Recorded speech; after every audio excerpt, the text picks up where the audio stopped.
Jérete, hoy es 16 de abril de 2026. En el video de hoy quisiera referirme acerca de tres vocablos grecos que en castellano podrían traducirse con el verbo insultar o con el sustantivo insulto. A continuación, quisiera reflexionar con una opinión acerca de alguna ética, es decir, con respecto a alguna posición o actuación con respecto a los insultos. Reflexión aquella que no será novedosa porque la han referido muchos sabios desde la antigüedad, sabios occidentales y sabios orientales, sabios grecos, paganos, cristianos, sabios del Islam con seguridad, sabios persas y sabios del Oriente Lejano. Es una posición entonces que no es novedosa, pero que a propósito del tema, pues vale la pena recordarla. Empecemos con los tres vocablos. En greco odierno, en la lengua greca odierna, se usan al menos muy comúnmente estos tres vocablos para dar cuenta de lo que en castellano podríamos traducir por insultar. El primero es el que más me interesó desde la niñez desde muy temprano encontrar muy fácilmente su etimología. Es el verbo vrizo o el sustantivo vrisia. Está también el verbo vlastimó y el sustantivo vlastisis o vlastisi. Y por último está el verbo prosvalo o su sustantivo prosvoli. Empecemos por el primero. ¿Qué es el verbo vrizo y qué es también el sustantivo vrisia? Parece muy hermoso porque es una palabra, pues, como todas las del greco odierno, pues, o muchas del greco odierno, la mayoría del greco odierno, y más del dialecto pues, que hablamos hoy, los helenos, es una palabra antiquísima. El verbo vrizo, que sin lugar a dudas se puede traducir por insultar, tiene una manera más culta o más elegante de decirse y es ivrizo. Es decir, perdió la primera i, que en greco es una y. Ivrizo, y el sustantivo vrisia sería no ivrisia, sino ivrisía. Repito, la manera, digamos, un poco más culta, un poco más elegante, un poco más académica de decirlo es ivrizo. El sustantivo sería ivrisía y la persona, el insultador, sería el ivristis. Es una palabra muy hermosa porque proviene, quienes tengan contacto con la literatura o con la filosofía, no solamente la greca, entenderán inmediatamente de dónde surge el concepto. Se emparenta con el sustantivo que todavía existe hoy en greco odierno, pero se usa, digamos, en aspectos muy específicos y por gente, digamos, formada en literatura, en filosofía. El sustantivo ibris. Ibris. La ibris es básicamente aquello de lo que versan las tragedias grecas del siglo V. La ibris es la insolencia, la ibris es la petulancia, la ibris es la soberbia, pero básicamente la ibris es el sobrepaso de la medida justa de las cosas, el forzamiento de los lugares o del ser, de las cosas y de los entes. Por dar un ejemplo, de memoria y a quemarropa, cuando Heráclito decía que si el sol decidiese alguna vez desviarse de su curso, las erinies vendrían por él a la brava a hacerlo retomar el lugar el lugar que le pertenecía, pero no solamente que le pertenecía, el lugar adecuado, el lugar propio que le correspondía. El sol no se puede poner a descarriarse, a desviarse. Los antiguos, y creo que todas las civilizaciones más o menos, tienen una definición de cosmos, de deber ser, tienen una deontología de cómo han entendido el universo y de cómo creen o estiman que las cosas tienen un ser, un lugar, una función, una dirección y una congruencia con respecto a las demás cosas o entes. Entonces no se concebía en este fragmento de Heráclito que al sol le diera por transgredir, es que además la ibris es una transgresión, transgredir el lugar que le correspondía de andar orbitando alrededor de la Tierra tal como lo entendían en los mitos, y que si le daba por hacerlo a este dios Helios, pues las erinies, estas figuras vengadoras, que realmente más que vengar, lo que hacen es hacer lo que hacía la Némesis, recomponer en la medida de lo posible el orden adecuado de las cosas. Esta dimensión es una de las primeras nociones casi que tribales, ancestrales, arcanas, cándidas de la justicia.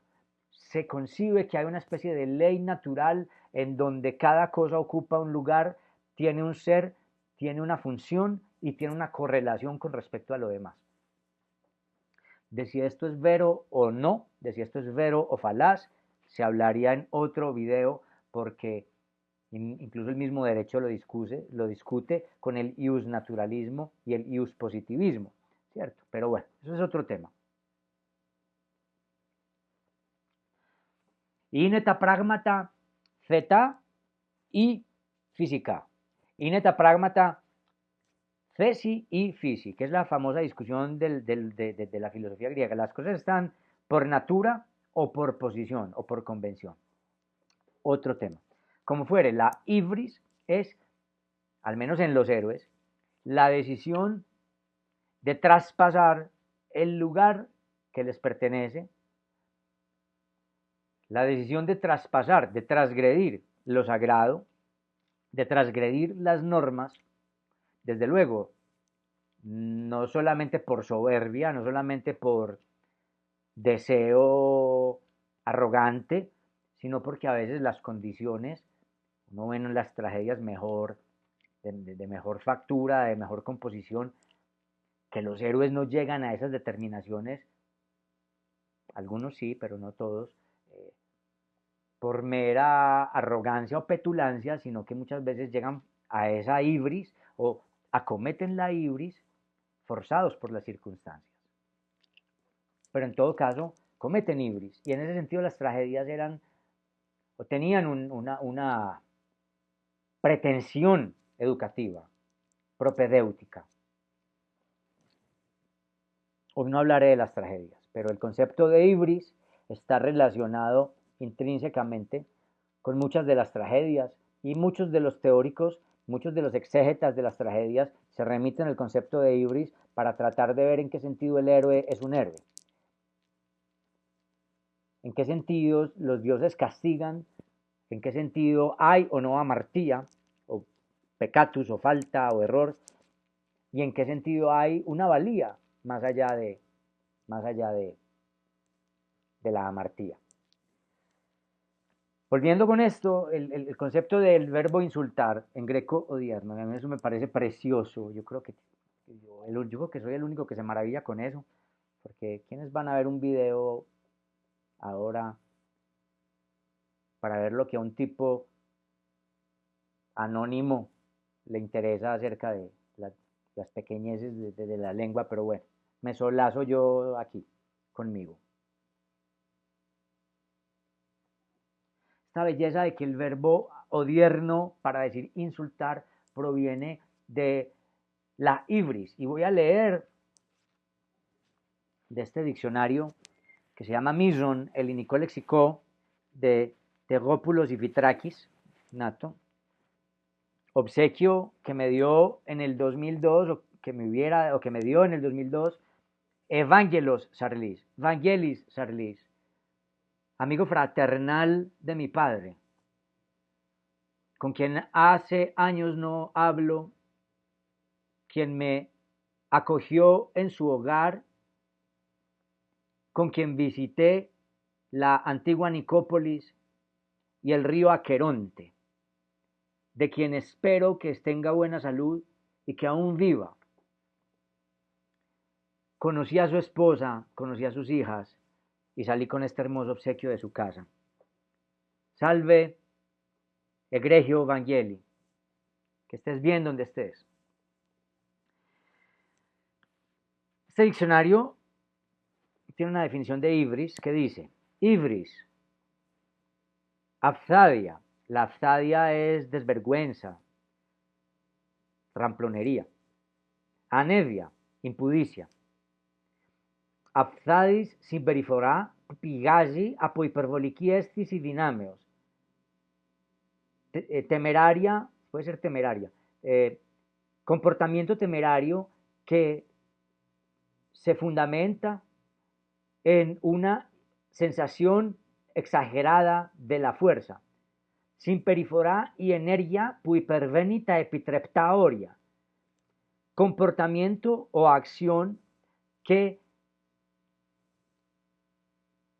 supera, que transgrede los límites permitidos, tómetro o la medida, pues, o que excede la medida. Alazonía, la alazonía es la petulancia. Ivrisia, el insulto. Nomika, o stinomiki, en la ley.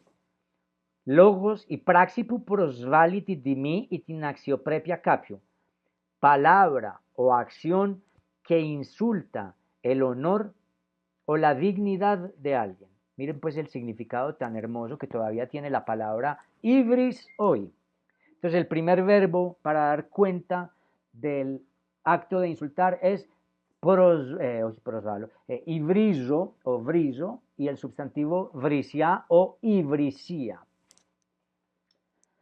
¿De dónde proviene? Del acto de transgredir lo que es propio, del acto de transgredir lo sagrado, del acto de transgredir la medida y el ser de las cosas.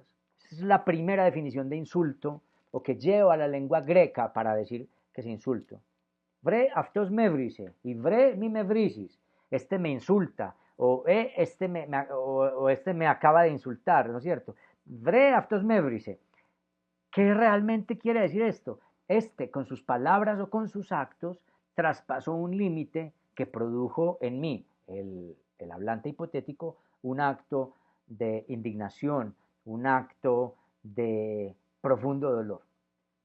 Entonces, insultar es pasar los límites que se consideran establecidos, los límites que se consideran sacros, que atentan al ser de las cosas, a la función propia de las cosas y al engranaje último del todo.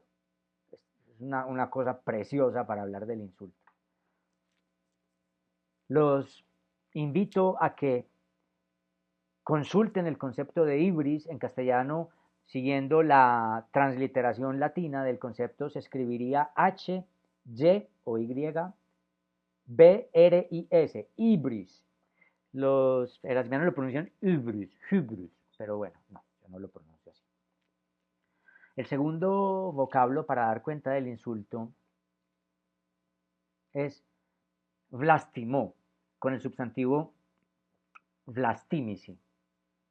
Vlastimó es un verbo contracto terminado en ao o contracto en ao. Entonces también se puede decir vlastimao. Esta forma para mí también es muy evidente cuál es su etimología, puesto que lo que pasó en el greco vulgar es que esa T de vlastimó es un endurecimiento de la fi, de la F. En realidad era blasfimó o blasfimao y el sustantivo era blasfimici, que ya nos queda mucho más fácil de entender, viene de blasfemar. Vlastimo, o en forma académica, educada, cazarebondas, sería blasfimo, que blasfimia y blasfimici sería más o menos lo mismo, atentar contra la santidad de lo divino. Entonces, otra manera para referirse al acto de insultar en el greco odierno proviene, supongo que este segundo vocablo ya no de origen tan pagano, sino más bien de corriente cristiana, pues del acto del blasfemar. Blasfemar, que es básicamente irrespetar deliberadamente lo que es sagrado, a sabiendas de que aquello es sagrado y de que se desea irrespetarlo. Hay una volición, hay una conciencia. Creería yo pues que no se hablaría de una blasfemia de quien estuviera enajenado o de quien estuviera con algún problema mental, pues no se lo acusaría realmente de querer blasfemar, sino de alguna patología, de alguna enajenación. Es otro tema, que sería pues qué es lo que hace a alguien inimputable o digno de amnistía. Pero interesante también que el segundo vocablo para hablar de un insulto tiene que ver también con el traspaso de lo sagrado, con el traspaso de lo que se considera propio, de lo que se considera excelso. En la tragedia eso se evidencia en la ibris y en el mundo cristiano pues está el concepto de la blasfemia, que también aplica o se aplica para el cristianismo occidental, en donde yo entiendo que todavía se habla de la blasfemia y bueno, y de todo lugar donde haya algo sagrado, pues cada pueblo tendrá, supongo que en el Islam también habrá vocablos específicos para hablar de, digamos, del acto de transgredir lo sagrado o de insultar lo sagrado. Según recuerdo, hace tiempo yo leí por ahí que la blasfemia estuvo todavía condenada por ley hasta el siglo XX, creo que en España y creo que en muchas naciones latinoamericanas o estados latinoamericanos la blasfemia estaba penalizada, se penalizaba, era punible, ¿no es cierto? Blasfemar. Ahora creo que con la secularización ya no hay unas condenas tan altas, o ya no se lo considera, digamos, un hecho tan no indecoroso, sino como tan escandaloso, pero aún así yo creo que hay que saber respetar lo que es sagrado para el otro. Bueno, y se han cometido crímenes, no es sino recordar lo que pasó con Charlie Hebdo, que se hirieron las susceptibilidades y las nociones de lo sagrado para los de otras religiones, en este caso para los del Islam, y bueno, hubo represalias que yo reprocho, pero bueno, pero estamos hablando, pues para ellos hubo una blasfemia y para quien algo es sagrado, la blasfemia supongo pues que es algo serio. Por lo menos el Dios de los cristianos es amoroso y pide incluso perdonar a quienes, como decía el Cristo en la cruz, no saben lo que hacen al blasfemar. No soy religioso y no soy teólogo, entonces pues quizás todo lo que yo diga sobre religión es improcedente, pero al menos es bien intencionado y no pretende justamente insultar, no lo pretende. Ya van dos vocablos, estos dos primeros hablan de un traspaso de lo sagrado. Recuérdese que lo divino es aquello que hace que las cosas sean como son y por lo tanto es el anclaje, es el eslabón para hablar de verdad del ser de las cosas, el ser de los entes y de la relación congruente entre los entes. Es la convicción, la fe de que hay algo divino que dispuso las cosas como son, lo que hace que haya una seguridad en la existencia, que se sienta que hay un progreso, que hay una teleología y que hay un deber ser del cómo comportarse. Porque en últimas el deber ser sería comportarse ya conforme con lo que dispuso el Dios, por ejemplo, los cristianos, ya como dispuso el Zeus olímpico, ya como dispuso cual otro Dios. O sea, se considera que hay una verdad, un en sí. El Dios es la garantía, o los dioses son la garantía de un en sí, del ser de las cosas. Es una garantía, es un acto de fe, de que esa garantía es real. Estos dos primeros vocablos, pues, remiten a lo divino, al en sí de las cosas, a lo proprium del ser de las cosas, de su función, de su lugar y de su congruencia, lo que los antiguos llamaban armonía, y los modernos, pues, llamamos armonía, del verbo armoso o armotto. Existe un tercer vocablo que ya no tiene que ver con un traspaso, con el traspaso del ibrizo y con el traspaso del blasfemo, sino que hay un tercer vocablo que es el de prosvalo. Prosvalo ya no tiene que ver con el traspaso a lo divino, sino con el acto de arrojar algo hacia alguien, de tirar algo. Pros es la preposición greca que podemos traducir en castellano como hacia. Creo que en latín sería ad, que en inglés quedó at y que en castellano quedó a. Yo le lanzo algo a alguien. Y que creo que en castellano antiguo todavía se escribía con la d, ad. Yo creo, hay que buscar si la RAE todavía lo permite. Que creo que sí.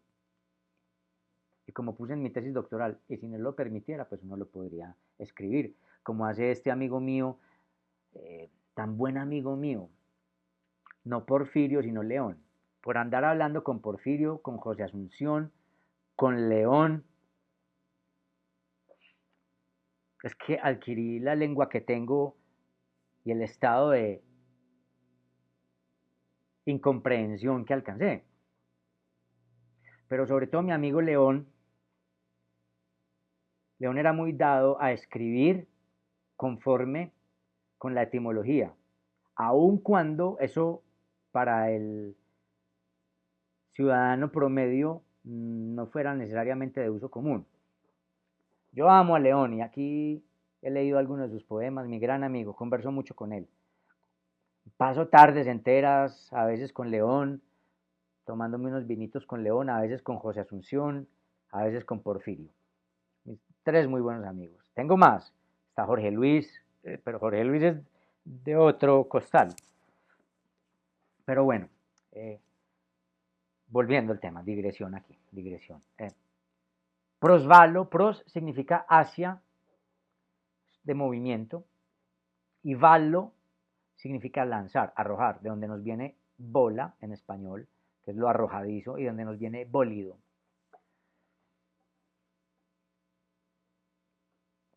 Pues creo que bólido viene también de ahí. No sé si estoy haciendo para etimología, como Isidoro de Sevilla o como Platón en el Creativo.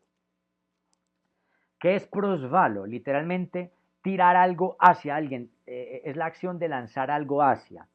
Y eso implica atacar, implica arrojar con intención algo. Es un ataque. La prosvoli es un ataque. Terminó significando en el greco odierno insultar. Podríamos un poco decir en castellano, no sé si se logra entender como, vea, este me la lanzó. ¿Me lanzó qué? La grosería. Me la lanzó, vea, este tan lanzado, pero aquí decimos lanzado para decir de alguien que es arrojadizo, que es valiente, que es incluso temerario y que no es tímido. Al menos por aquí en esta zona se dice, vea, este tan lanzado, incluso se dice más en el contexto amoroso, como para declarar el amor, para declarar el deseo, para declarar los sentimientos, y usualmente se usa la palabra lanzado para, sobre todo se usaba mucho en contextos femeniles, para hablar de la indignación, refiriéndose al otro, vea, este tan lanzado pues como fue y me dijo que me amaba o que me deseaba o que nos fuéramos para tal parte. Bueno, pero si me entienden en el concepto, en el contexto, uno podría decir que el insulto es algo lanzado, algo que se arroja. Este tan arrojado,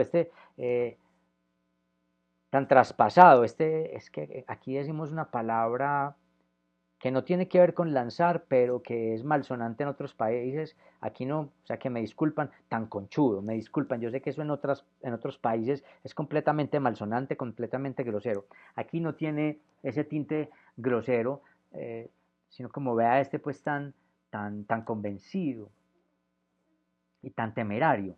Bueno, el verbo prosvalo es aquel que arroja, y que en greco odierno terminó significando insulto, porque el insulto es algo que uno va y le lanza en la cara al otro, se lo enrostra al otro. Yo creo que también entonces al substantivo coligado o correlacionado con prosvalo, que es el substantivo prosvoli, podría traducirse por grosería. O por no por grosería, bueno, por insulto. Porque Porque es que uno no solamente se siente insultado cuando escucha palabras malsonantes o lo que llamamos groserías o palabras gruesas. O como decía uno cuando era niño, porque me dijeron la grande, la palabra grande, como si hubiera unas palabras más grandes, más cargadas que otras. Ah, la gente a veces se insulta porque alguien no respeta un símbolo nacional, ahí no es que te hayan insultado lanzándote nada. Pero bueno, también se habla de prosboli en general para lo que denominamos insultos, muy amplia la denominación. Y aquel que ha sido insultado o que se siente indignado por un insulto será el prosveblimenos. Entonces, ibrizo, blasfimo, prosvalo. Ibrisía o ibris, blasfimis o blasfemia y prosboli. Tres vocablos del greco que aún permanecen en el greco odierno para referirse al insulto.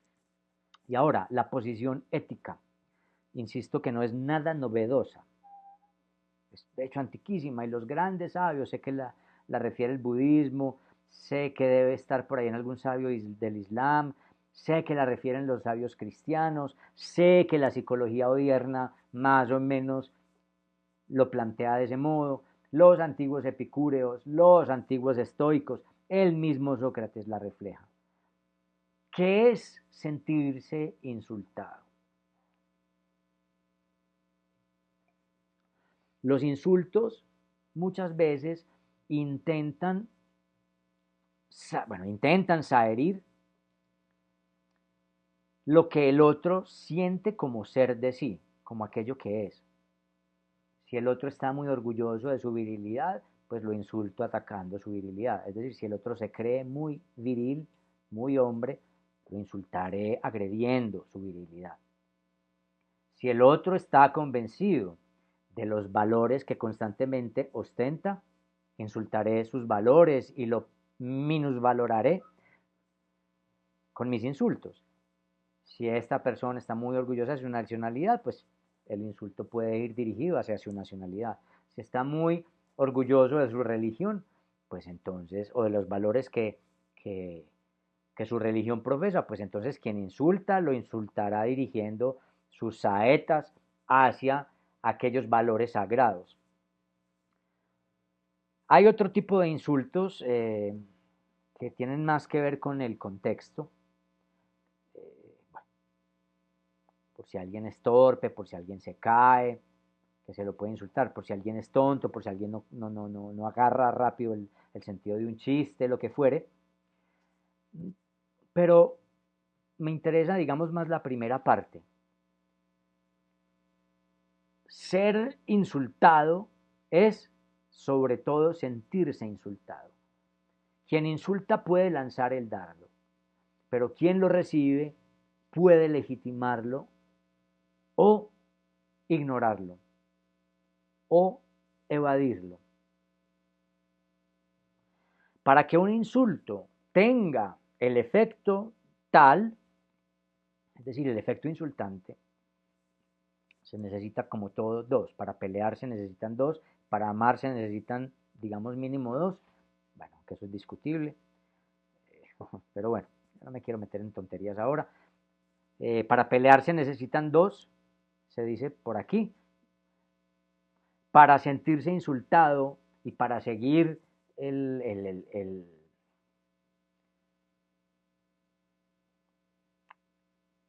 juego dramático, el juego teatral que quiere el insultante, que es básicamente la pendencia, básicamente la legitimación que hace quien recibe el dardo, se necesita entonces de alguien que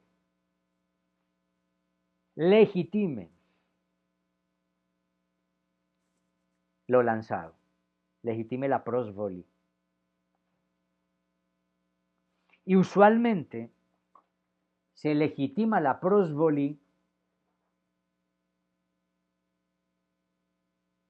cuando se está muy convencido de la identidad entre el yo y el sujeto, es decir, de que yo soy exactamente eso que me he imaginado ser, esa identidad que me he construido, esos valores que ostento, y entonces cuando se tocan, se mencionan, se ponen en duda mi identidad sexual de la que estoy tan orgulloso, el nombre del que estoy tan orgulloso, la progenie de la que estoy tan orgulloso, la nacionalidad de la ciudadanía de la que estoy tan orgulloso, las tradiciones de las que estoy tan orgulloso, la familia y el abolengo de los que estoy tan orgulloso, etcétera. Si estoy convencido de la identidad entre el yo y el sujeto, es decir, el yo que hemos construido y el sujeto que se aferra a ese yo, o que se esconde bajo el yo, que a veces se manifiesta traicionando al yo, pues eso es otro tema. Cuando la gente está muy convencida de esa figuración, de esa construcción que ha demorado muchos años, para poderse decir a alguien, para poder obtener un lugar, para poder enviar un mensaje y ser disque leído y comprendido, para poder amar y ser amado, etcétera, pues entonces ahí surge usualmente la legitimación del insulto. El insulto se da cuando el sujeto cree que de verdad ha sido herido en su ser, en aquello de lo que está convencido, en aquello, no solamente de lo que está convencido y de lo que cree, sino que si fuera tan sencillo como decir esto es aquello en lo que creo, sino que es que los seres humanos usualmente cuando creen fervientemente en algo, no solamente creen en algo, sino que creen que son o ese algo o parte de ese algo en lo que creen. Es decir, que está puesto en entredicho, según esa persona insultada, el ser de lo que esa persona es, el honor de lo que esa persona se supone se merece, etcétera. Hay gente que se enoja terriblemente cuando se le cambia el nombre. Yo recuerdo una vez que fui a una panadería del supermercado donde voy durante años y que ya todos los empleados me conocían. Ese día estaba atendiendo a un pobre muchacho nuevo. Me dijo otro nombre. Aquí tiene su cambio, don Federico, o la de vuelta, don Federico. Y yo no me llamo Federico. Vino otra empleada que me conocía. Ay, no, este señor se llama es distinto. Y me pidió disculpas. No, hombre, qué pena. Yo, tranquilo, que cualquier palabra podría definirme. No se preocupe. Pues, y podría definirme, no es, lo que quise decirles, no se preocupe que cambiar el nombre no tiene ningún lío. No estoy muy apegado. En términos legales, pues uno usa la máscara para cuando lo llaman a votar o lo que fuere, pues no tiene que responder más por máscara social o por compromiso social, por roles, por contexto, por pragmática. Pero cuando uno lleva años estudiando filosofía, cuando uno lleva años inmerso en el autoconocimiento psicoanalítico, cuando uno lleva años poniendo en duda al yo, cuando uno lleva años descendiendo a su propio Hades, cuando uno lleva años dándose cuenta de que el yo es una convención, es una identificación, es un convencimiento, es en buena parte un acto de fe que tiene explicaciones culturales y en hechos verificables, pero que eso no significa que uno sea esencialmente eso, sino que uno lo es por cuanto lo legitima, dirá la pragmática, uno es por cuanto sostiene los significantes en los actos. Pues que alguien te cambie el nombre alguna vez, que alguien te insulte muchas veces, no tendrá mayor significado. ¿Cuál es la posición ética? Recordar que las opiniones de los demás no ponen en entredicho la idea de ser que uno tenía, si es que quiere seguir aferrándose a alguna idea de ser, que no ponen en entredicho la idea del yo que uno venía morando, o el lugar del yo que uno venía morando, si es que uno quiere aún sujetarse a esa idea del yo como aquella definitoria o definitiva, y que no ponen en entredicho absolutamente nada, los insultos. El insulto busca molestar, y que de algún modo legitimar el insulto es concederle al otro su deseo. Usted quiere que yo me moleste, venga, yo me molesto. Claro, esto es muy fácil hablarlo, yo sé que hay contextos, hay gente que está exasperada, hay gente que está en situaciones difíciles, no todo el mundo lo ha reflexionado, que creen mucho en el honor, en que aman mucho a su madre y si se las malmencionan pues estallan. Bueno, simplemente quería como recordar esta máxima epicúrea, esta máxima estoica, esta máxima cínica, esta máxima incluso de algún modo socrática, que recuerda que no somos las opiniones de los demás y que las palabras, las saetas tóxicas tóxicas en el sentido literal, con el veneno que viene del arco y la flecha, de la flecha envenenada, de esas palabras deletéreas, pues, nosotros somos quienes le concedemos eh, la pernicie, la dañación. Creo que fue un video muy largo para un asunto que quizás no le importe mucho a nadie. Lo primero porque son tres etimologías que son fácilmente consultables en un diccionario y que uno se demoraría 30 segundos en leerla, cada palabra. Y lo segundo porque esta posición ética está consabida, está más que dicha, está machacada por los siglos y los sabios. Así que yo simplemente soy aquí un anónimo a quien le dio por lanzarla una vez más al viento. Muchas gracias por atender a este video. No le tengo fe pues a que nadie llegue al final de este video, no importa. Yo creo que me solazo, tenía ganas de hacer ese video sobre esto, no sé, pues para mí. Un abrazo, muchas gracias por atender este video. Hasta la próxima, si es que hay una próxima, quiérete. Ya, ya, ya.